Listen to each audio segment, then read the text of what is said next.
Welcome back to the Afterword, a conversation about the future of words. We are delighted to have with us again Stephan Bauman from the Cornerstone Trust and Ali Noorani, author of, is it called There Goes the Neighborhood? Yes, There Goes the Neighborhood. Who are with us at the table. Now, I have another question about human rights storytelling. Historically, human rights storytelling has often encouraged a white savior mentality. How can storytellers and wordsmiths avoid that white savior? Or I think we should even think about it bigger and think about outside saviorism, while still encouraging people who have greater privilege to help others who are facing injustice or poverty. Ali, what do you think? Well, I mean, I agree. I think it's got to be broader than white savior mentality. I think that any of us who are in positions of power or influence, there's a responsibility. And I got to say, it's like at this moment in time during COVID-19, when, I think it's very easy for us to kind of think that, oh, well, I'm working from home. My days are maybe a little more complicated, but, I can get through my work day and, my life will continue in a slightly altered fashion, but, I can survive. And we have a tendency to forget that 30 million people are out of work. 30 million people are hungry today. And what I'm getting at here is that at this moment in time, that there's an even greater, not just responsibility, but burden on those who are in positions to tell stories, to keep your perspective, to hold your perspective, and to be able to, at every step of the way, kind of challenge your own assumptions of what you believe is happening in the world that you live in, or in the issues that you're addressing. Like I said earlier in the conversation, is that as soon as we kind of avoid that tension, we slide into some really unethical storytelling and actions. Thank you. Stephan, I know you used to run a large international development organization, and this is a really dicey question in that community. So love to get your perspective on it as well. Yeah, I just agree with everything that's been said. It's the outsiders. It's often it has been, and white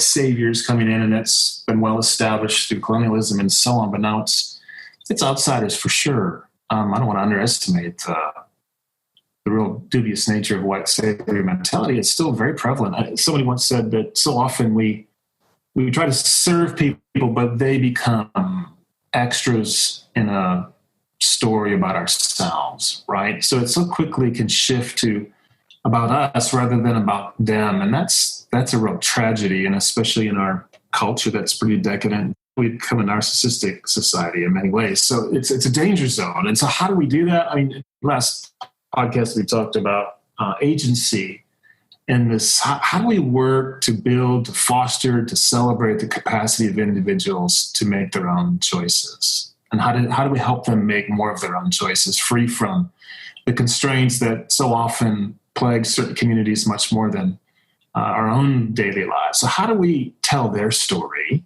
and protect against telling our own story? People in the sociology world or psychology world said, be careful not to center yourself, center them. That's one just very practical. Just make sure we're telling their story, tell the nuanced story, not just a single narrative. How do we work in service to leaders, not just people, but there's leaders all across these neighborhoods and cities and countries. How do we work in service to them who already have big dreams? They have ideas to change their communities, their world. So yeah, elevating agencies, keeping our mind focused on it's their story, not centering ourselves, being truly in service to them, and to build those friendships and relationships. All of that can really protect us from that white savior mentality. And we've got to be comfortable with not being in the limelight, right? Not maybe we don't social media the story we just heard. Maybe we don't tell the story as quickly as we want to, and wait for the right time, so that it's truly a story that elevates the people and truly is in service to them. The ethical story, people talk about deep consent. A lot of people are getting consent for stories now. That's pretty common practice. Hopefully most people are doing that. But is it a cursory consent or is it deep consent? Are we telling them, are we asking them to be willing to share the story with the knowledge of how the story is going to be used? Do they fully have freedom to say no? Do they know the shape of the story, the arc, as you call it, Ali? So that's a way to protect us as well, is to go out and go beyond the bare minimum requirements for consent and actually pursue that deep consent, which our friends at ethicalstorytelling.com talk about. Hey, there's one thing I wanted to jump in, if you don't mind. Absolutely. So one thing that I've kind of been struggling with in terms of kind of the role of, not to sound too clinical here, the subject of the story and the storyteller, there is a growing effort so that particularly among communities of color, and as a person of color, I'm often kind of told, hey, make yourself a part of this story. People want to see how you experience, how you hear, how you see, how you react to X, Y, or Z. And, I've always struggled with that because I feel like as soon as I kind of cross that threshold, it runs the risk of it being about me or my experience and not the person or the issue that I'm trying to advocate with or for. I do think that there is a power that comes with a storyteller who can weave their own experience, weave their own story into kind of that broader arc. But there's a tension there, and I've gotten that kind of pressure of, okay, make yourself a part of this. And it's weird because I don't know why people want to hear what my story is. It's fairly boring and mundane, but there is that tension that I think is popping up more and more. And I also think that when done correctly, it's also it helps people understand, okay, why this is important. It's kind of similar to what you were sharing earlier about why the marches and protests, if we tell the story, the agenda shifted. And sometimes that's a thing, and that person has agency, Stephen, as you were talking about. But let me ask you guys this, because you're alluding to it a little bit before in our last episode. But in your experiences, how have you seen fear and bias weaponized toward a culture or people group? And what might be some effective cures or responses? Stephen, I'll start with you first. Yeah, you guys, I just 3 cheers and huge salute for what you guys are doing, just about, defining, talking about words, the power of words, right?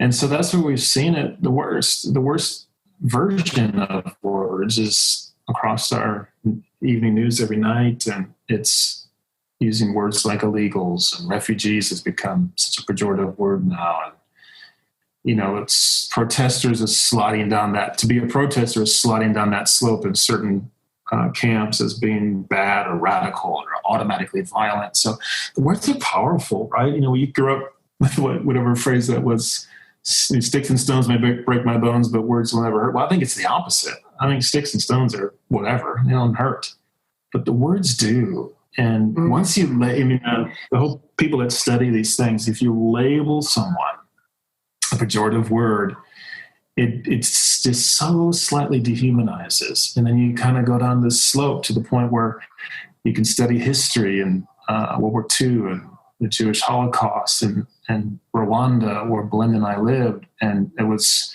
no longer human, no longer Africans, no longer Tutsis. They became cockroaches. And then it allowed people to kill.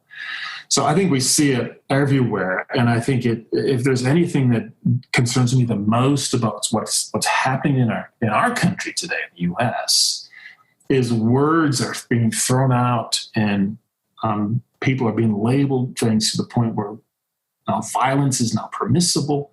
And gosh, who would have thought that we would be? People are talking about there could be violence in this election. First time we wouldn't have a peaceful transition of power. I think that's very possible. And honestly, I think it all began with a few words that people were starting to throw out, including our president. And it's really painful to see that happening. What do you do in response to that? I think it's actually, one way is really simple. And I've done this in different little gatherings of people. Instead of saying so-and-so is an immigrant, I just use their first name. This is Juan. This is Fatima. and let's hear Fatima's story. And, you've got people that are just curious, and they're not negative against refugees necessarily, but they're coming to the mind, we're going to meet a refugee family. Wow. And just not use that word, and just use their first names or the names of their children. It starts to just shift back that slipped on that slope and bringing it back so there can't, that little chink in the armor towards dehumanizing can't find a foothold, as it were. Sounds like you're helping to bring agency and you're being an ally. I appreciate that very much. How about you, Ali? Well, not to be glib about this, but in the immigration space, fear and bias have been weaponized for well over 100 years in the U.S. I just read this incredible book by Jia Lin Yang. The book is called A Mighty and Irresistible Tide. And she tells the story of, in essence, the nation's immigration debate between the 1920s all the way up to 1965. And you see over and over again these kind of peaks and valleys, moments of ugliness and moments of compassion within the nation's immigration debate. And in each point, there, in multiple points, I should say, fear and bias are weaponized to the immigrant community of that day, right? And, the late 1800s, it was the Chinese Exclusion Act. In the early 1920s, it's the Italian and kind of your Southern and Western European communities, and the Irish, and it goes on and on and on. And this goes back to, so the cure to this, I think, in this day and age, and when people are getting information so quickly and so with such kind of passion to it, and passion is not always a positive thing in this case.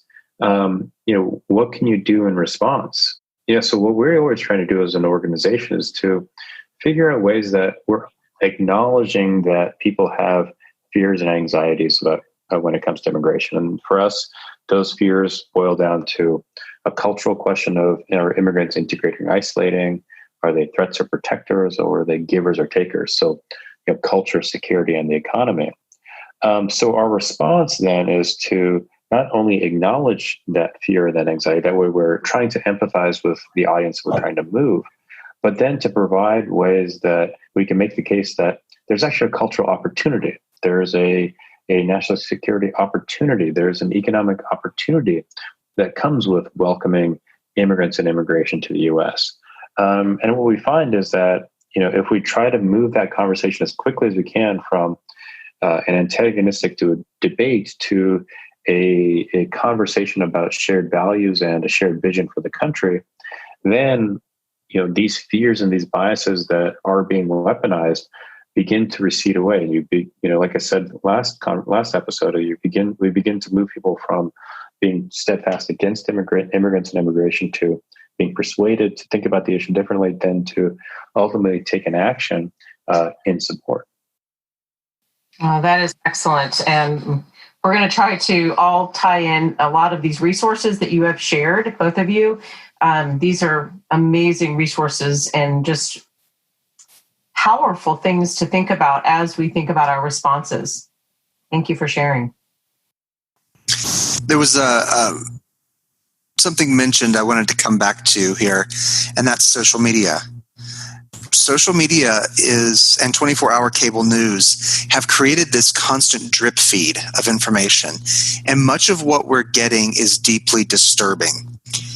And I've been hearing people talk about compassion fatigue, a term that used to just be applied to caregivers, but it's now more broadly applied to everybody. We've heard so much negativity and so much need and so much injustice that we just can't absorb it anymore.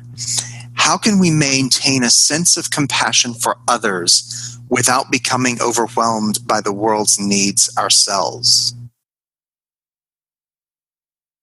What we're finding is that, yes, people are tired. People are exhausted by the nonstop kind of intensity of the political debate, the visceral ugliness of the political debate across a number of issues, right? It's not just immigration. But in the case of immigration, what we are finding is that people are also looking for a place to go. They're tired of being kind of yelled at by one wing or the other, and they're looking for a voice or a community or a space where they feel like they can learn about the issue in a way that is not going to kind of beat them over the head, that they can meet people who are from their kind of what you would call an in-group, and begin to share the stories that lead them to not just to learn more about immigrants and immigration, but to be able to say, you know what, it's okay for me to think about this differently. I don't have to be, build a wall or open borders. There's a way to have this conversation about immigration in a constructive, compassionate, empathetic way that where I'm not alone. So we've come to see like social media and social media platforms as a real opportunity to create those spaces and to identify the folks who are looking for a different place to go, instead of just seeding that space, instead of just seeding those eyeballs to the opponents who would rather just build a wall and kick everybody out. Excellent. I appreciate that. How about you? That's awesome. Yeah, from my end, I there's a kind of compassion fatigue that is used as an excuse by people that don't want to get involved in anything. And so you can kind of screen that out and say, okay, they're not taking a deep dive into anything. And to those folks, I often say, just choose an issue and stick with it for a while. And I kind of go down the path of, I encourage them to move beyond the pity. Often people encounter an issue and they feel badly about it, and they kind of move into the sympathy mode, which is I feel bad, I feel guilty, and I got to do something. And it's almost more of a mode to kind of feel better themselves. And sometimes that's okay because it introduces people to an issue or to a subject, but you can't stay there. Sympathy, pity, it just drains away, fades away really quickly. So engaging with their mind or heart and doing something by way of action can move them up that path towards empathy. And if they stick with one issue, sometimes I tell people to stick with an issue for a full year and go deep. And you'd be surprised how much you can learn in a year. And those folks, when I talk to them and they say they're tired, they're usually not fatigued because they don't want to get engaged. They're actually so engaged that they're fatigued or they're tired because things aren't changing as fast as they'd like. But let's talk to somebody today who's working in Lebanon, has been there for 20 years, Lebanese, working to serve in a lot of different justice ways. And he's like, man, I've never experienced this kind of despair. This is the greatest battle we're facing now is hope, because there was this explosion, but that was on the heels of so many other issues, COVID and an economic collapse and the Syria crisis. And so I think that's legitimate fatigue. But those same people, including Nabil, who I talked to today, he's not giving up. In fact, these are his people. And so moving from sympathy to empathy and really engaging, suddenly you've got friends, and these friends these people mean something. These are like family. And those people don't give up. So I think a simple answer to your question, Holland, is this: hey, pick an issue, go with it, go deep, and you'll be surprised how, yes, it's an arduous journey, but you won't give up, because suddenly there's people, there's family, there's friends that are, these are friends that feel like family to you. And I've seen, you're one of those people, like, you've been in this for a long time and you have every reason to despair, given it's going on decades, right, of so close in terms of policy, and yet you haven't given up. Why? Because you've got friends and people and lives and stories deeply buried in your heart, and so you're not going to give up, even if fatigue has set in. I'm gonna let you speak to that, Ali. How are you feeling about that? Oh, that's a good question. I'll go back to a story from my time in Boston. This is the story that is, whenever I feel like, okay, am I too tired to kind of like continue this, or have I kind of lost that edge? And there's a big raid in 2007 in New Bedford, Massachusetts. It's about 60 miles south of Boston. And we were helping like the local community foundation and community organizations respond. ICE had, I think, detained, 300 individuals. And we had set up kind of a relief center, if you will, in a church basement. And the story had very quickly escalated from local press to state press to national press to international press. We had one of the stories that we wanted to kind of get into the press was that, because this was happening it had happened to many, many families, is that, the mother had been detained and, their children were without food, or their father was detained and the family was without their breadwinner. But in this particular case, this young man was willing to tell a story because his wife had been detained and his baby was still breastfeeding. And the baby was, a year old or younger, and he's terrified. And so he lined up an interview with NPR, say at like 2 p.m. that day, a few days after the raid. And, it was kind of that moment of kind of storytelling, right? You create the space and the opportunity, the vehicle for him to express what is happening in his life in a way to hopefully affect not just a change for him and his family, but broader policy change. Around noon that day, he gets a phone call from ICE and his wife has been released. He runs out of the church to go pick up his wife.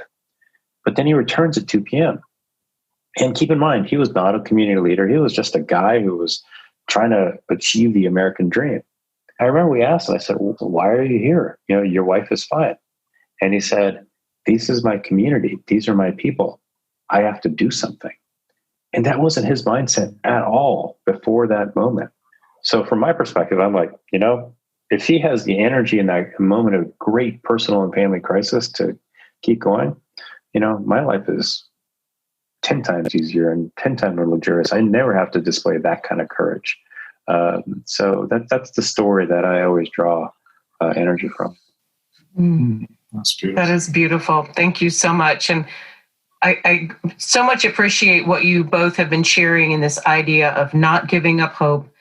This is, when we think about human rights, when we think about agency, one of the things, Ali, you've spoken about, and you use this in the arc of how the National Immigration Forum works and some of the other things. I know, Stephan, you all are working in faith organizations.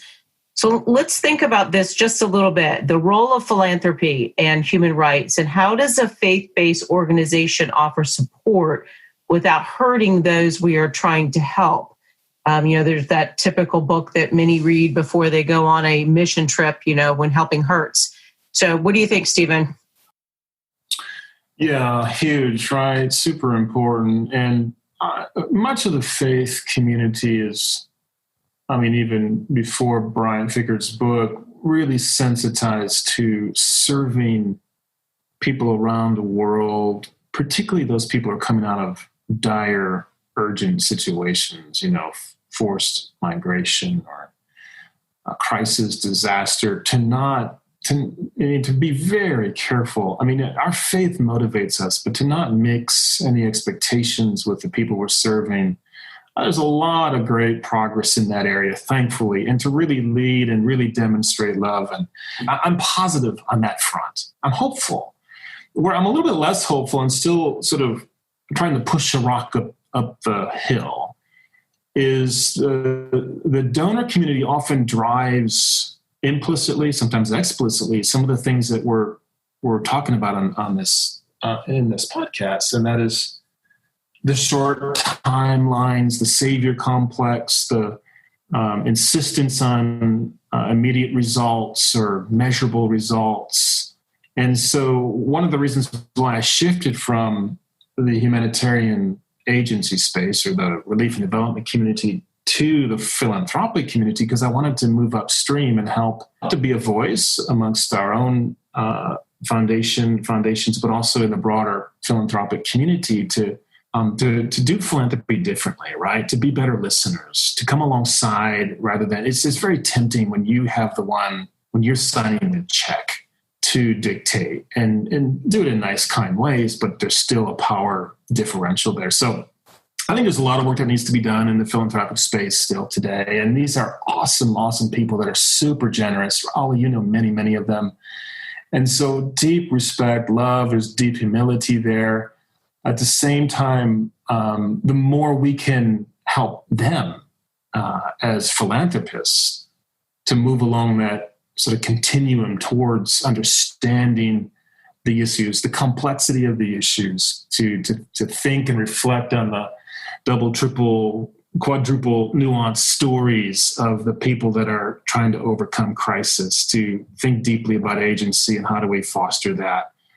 That's a journey that is still young, at least in American philanthropy. I think it might be a little bit further along in some of the European philanthropy and so on. But there's work to be done there, and I'm excited to be in the space to help just nudge that rock up the hill a little bit.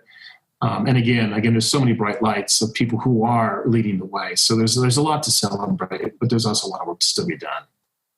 I don't think I'd ever considered maybe all the facets of that, and understanding to be the one who comes alongside but don't dictate how the money is spent once you've written that check.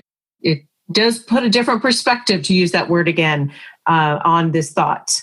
For example, in the business community, in entrepreneurial world and big business, small business, people prototype, right? They try things all the time. And they set out, they invest money with the expectation that 60, 70, 80, 90% will fail. And that's pretty foreign to the nonprofit world to this day. I mean, how many people come up to you, Ollie, and say, Ollie, we want to give you $1 million to try 10 things. We expect maybe one to succeed. That was so rare.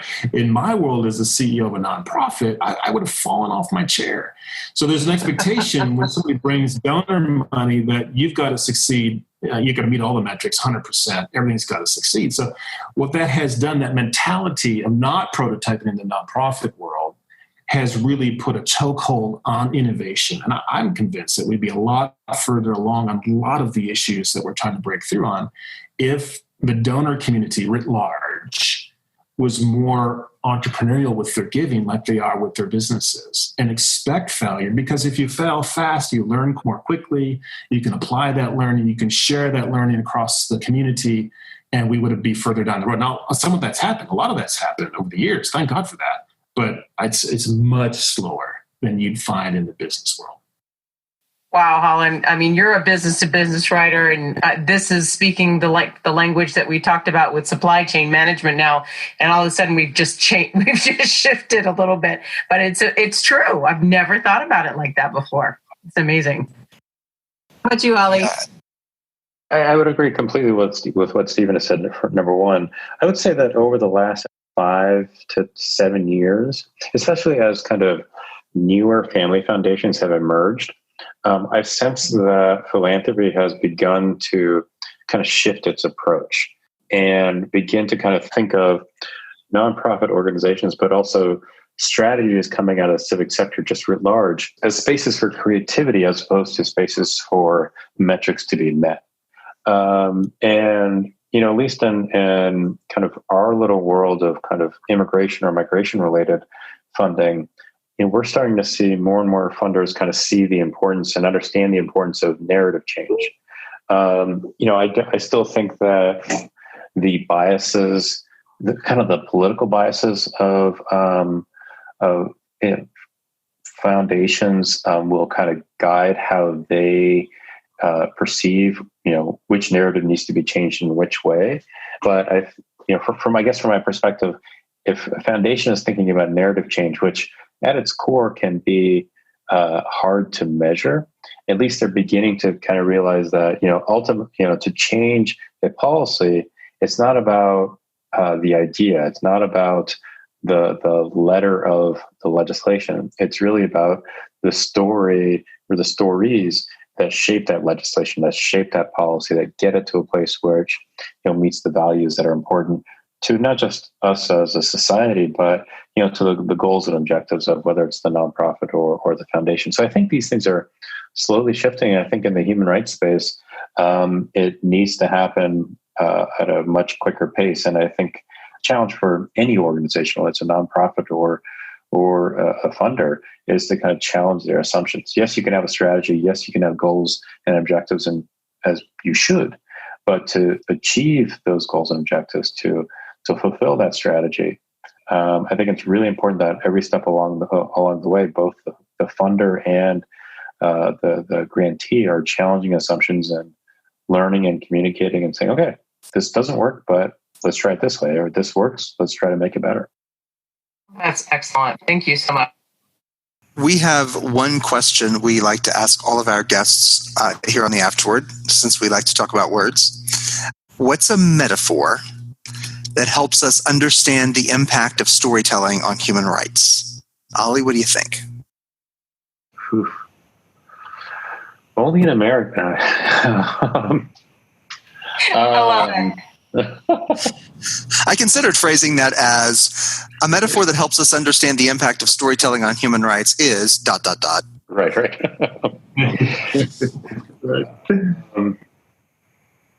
The impact. Okay, so a good story, like I said earlier, has an arc to it, right? There's a tension to it. There's a conflict to it. There are powerful characters. And that ultimately there's some sort of a resolution. So for some reason, I'm thinking of a pineapple. They're kind of thorny and prickly on the outside, and you're not quite sure what it's going to taste like, but you kind of work through it, and you get to that sweet spot. You're like, okay, that was worth it. Of that, pineapple and human rights. We'll keep that one. A good one. I wasn't expecting that. What you think, Stephen? Well, best pineapple I've ever had is in Ghana, West Africa, when we live there, and it's to die for. So I'm all in on the pineapple metaphor. I'll eat. Let me tell a true story, and that might be my metaphor. When back in, a couple of years ago, when refugees were so controversial, and there were some terrorist acts in the U.S. that was heightening that fear and that bias, and then refugee became an evil word. And in those days, I was talking a lot about Syria, and I took some people over to Lebanon, and we met Syrian families and that had come across the border from Syria to Lebanon, fleeing war, people who had lost their homes to bombs, to mortars. And we would sit and talk with these people, these families, in sort of makeshift tents. They're informal camps. They're sort of patched together canvas tents. It's very cold in the wintertime in Lebanon, so it's not an easy life. Really tough, dire situations, but they were safe from the bombs. And they would tell their stories. And one day we were with a particular family, and I had a group of donors. And this father, in telling his story, he pulls out of his pocket a set of keys. And this is through translations. So you're trying to understand. And well, sure enough, these were the keys to his home. So this is his house keys. And we learned that, well, his house is long gone. It's demolished. And I've been to Syria since, and you look at some of these neighborhoods, and they're just obliterated. It's absolutely the worst of what you can imagine when it comes to a war zone. And so at the time, Americans were just like, well, they just want to escape their country. They want to come to the U.S., and some of them are terrorists. And it was this rhetoric across our news stream. When those fathers and mothers pull out their keys, and this isn't just one family, this is many. Others recount the same story that had met Syrian family. They pull out their house keys. They're trying to say something. We've lost everything, but we still have hope. If we could go back, we want to go back to our homes.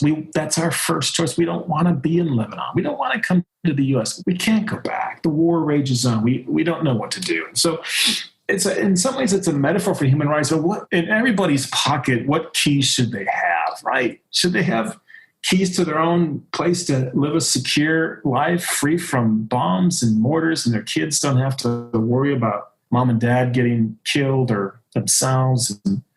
And you can start, what's on that key ring, right? It's maybe a physical safety. It's a job. It's healthcare. And you can start going down the Declaration of Universal Rights and these kind of things. And you can start adding up, what should every person, because they're human, because they share that dignity of being human, like you say, Ollie, what key should they have on that ring? And why? Because they're human just like me. They have kids just like me. They want their kids to get an education. They want their kids to be healthy if they get sick. And so that key ring is tangible for me. It's families that I've met and others have met. And somehow that becomes a measuring stick. And then also, and you mentioned agency a few times since we first talked about it in the last episode.